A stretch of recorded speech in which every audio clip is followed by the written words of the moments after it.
Good day, everyone. I'm Angelica Mabel Divino, and today we will discuss about media and information languages. For today's discussion, we will have a media language and its types, media codes, media conventions, media producers, stakeholders, and audience, as well as the following factors that media producers take into account when considering audience reaction. Let's first define the media language and media platform. For media language, it illustrates the method by which meanings of text media will be delivered to the viewers. This can be a way of transmitting meaning via symbols or signs.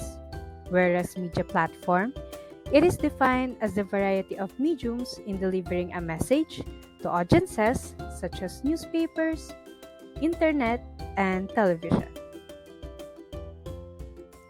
So we have here the two types of interpreting media text, the denotative meaning and connotative meaning. For denotative meaning, this is recognized as the first unit of thinking that an audience would see on a page literally. It relates to something actual instead of a metaphor. Whereas connotative meaning, it is a second type of analysis from a denotation presented in addition to the clear or figurative definition of each given word or phrase in a language. It has subjectivity, cultural and or emotional. So to differentiate the two, we have an example. Let's say I have a red rose with a green stem. For denotative meaning, it's just a red rose with a green stem, but for connotative meaning, it's a symbol of passion and love, something like that. The two of the most important aspects of media and information language are media codes and conventions. When we say media codes, these are normally have an agreed upon definition or connotation to their audience. The conventions, the typical forms wherein the codes are organized in a product. So as you can see, we have here the symbolic codes, technical codes, written codes, and conventions, which will be also discussed today. We will proceed first with the types of media codes. Number one is symbolic codes. It has a social aspect to it. These codes exist that are outside the media product itself, yet they will be perceived in a comparable ways in the audience's real life. It could also be easily comprehensible words, personality behaviors, or distinctive signs. Under symbolic codes, we have four types. Number one is setting. It refers to the story's location and time. It could happen in a big or small place. Manufactured vibe or mental state can also be used to establish a setting. Number two, mise en scene. This has come to define the presentation of all the items within one frame of the mainstream media, like set design, outfit, props, staging, and composition. The next one is acting. This is regarded as playing personas or characters in the media and promoting the growth of those personalities. And the last one under symbolic codes is color.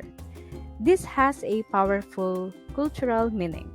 The various systems to look at while evaluating any use of color are dominant color, contrast foils, and color symbolism.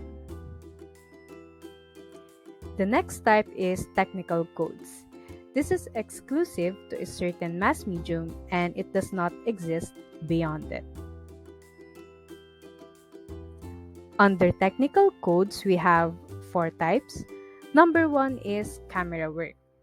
It's the process of manipulating, setting, and moving a camera to achieve the desired image. The next one is editing, the task of selecting, modifying, assembling photos, and audio. When we say audio, it is the utilization of sound in a dramatic or realistic manner in which diegetic or non-diegetic can be used. And the last type under technical codes is lighting, the use of natural or artificially illumination to direct attention to actual components of a scene. For the last type of media codes, we have here the written codes. It is a formal language that is being used to build a story, express details about a character, or address themes and issues in media that incorporates both written and spoken language. Next, we will discuss about the types of media conventions. Number 1 is form convention. These are methods in which the types of media codes are in sequence or order. Let's say, for example, audience expect to have a title of the film at the beginning and then credits at the end. Next one is story convention. These are some of the most prevalent narration forms and understandings encountered in the storytelling mode. Its examples are narrative structures, cause and effect, character construction, and point of views. Last but not the least, under media conventions is genre convention. These are motifs, actors, locations, or subjects that are often used in certain media. The expectation of viewers is inextricably related to this type of convention.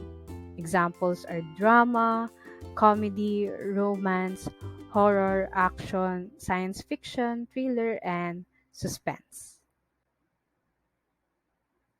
So we have here the media producers.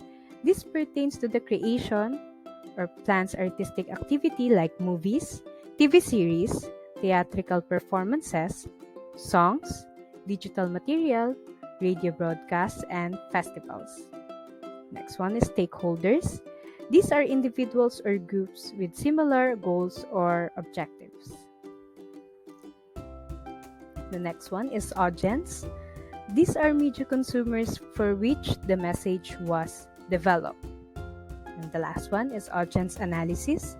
This is a method of evaluating the target audience and tailoring a speech related to their particular preferences, comprehension levels, attitudes, and ideologies. This will greatly help in coming up with media text. Now, media producers consider the audience reaction by looking into these following factors. Number 1 is audience engagement. These are audience's intellectual, emotional, and subjective responses. It defines a conscious and engaged attitude about what they receive, witness, or listen. Number 2 is audience expectations. This links to the viewer's expectation of the content. They will be either satisfied or disappointed. Number 3, audience foreknowledge. It corresponds to the precise data that the audience contributes to the media product. We have here the audience identification. The audience is associated through the media text. We have here also the audience placement. These are the important strategic actions to relay that it's produced, mainly for audiences. And last but not the least, the audience research. This corresponds to the audience monitoring all throughout the creation of the content. So that's the end of my presentation. I hope you learned something. And again, this is Angelica Mabel Divino from 12 AMB. Hope to see you all again next time. Bye!